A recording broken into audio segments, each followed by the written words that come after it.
People were, I think, just hoping that everything was okay because she is so happy, but it was almost too happy.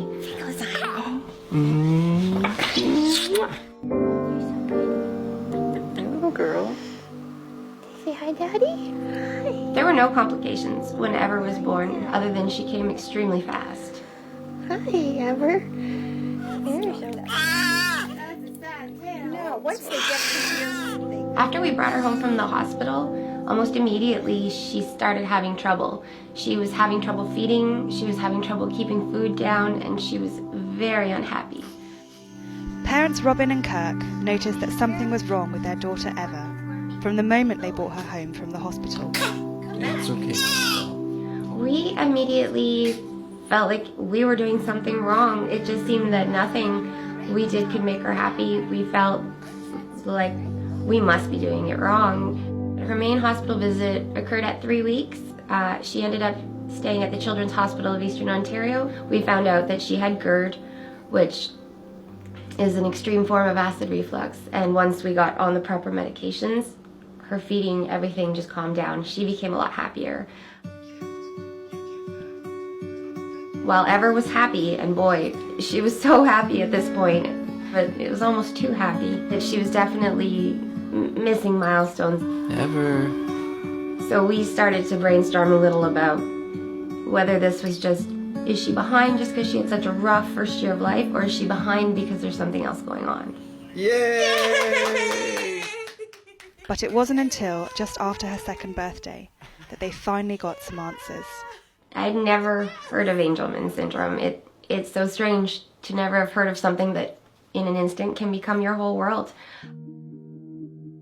Angelman syndrome is a rare genetic neurological disorder that causes developmental delays and neurological problems.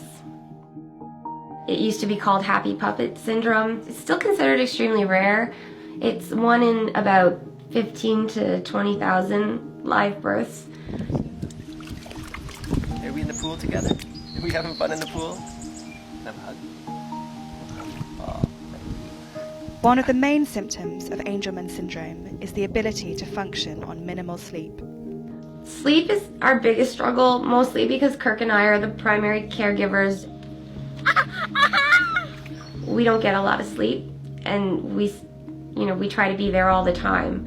So we find that can be rough on us because we're only human and we need to sleep, and she doesn't. But if we can get anywhere from 4 to 6 hours out of her in a night, we feel like we've done good. It's amazing though. She can really just function with like no sleep at all and is still amazingly happy. Ever was over 2 years old and still had never spoken a word.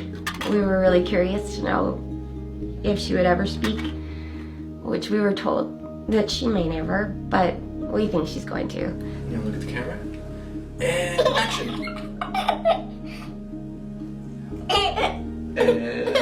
Action. I worry that the world won't always treat her nice, and I worry that I won't be here forever. So you always hope that, you'll find enough people around you that love her to make sure she's taken care of.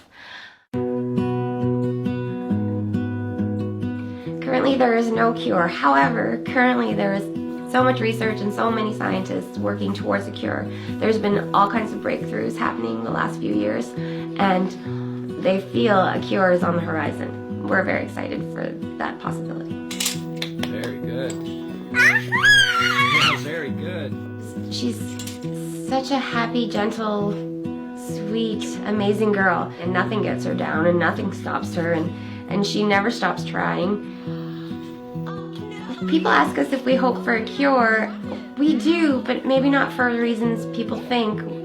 We think she's amazing and we think she's perfect. Why we would want a cure is more to make her life easier for her. Anything that could make it easier for her to be in the world would be amazing. However, she's happy, so that's all I ever want at the end of the day.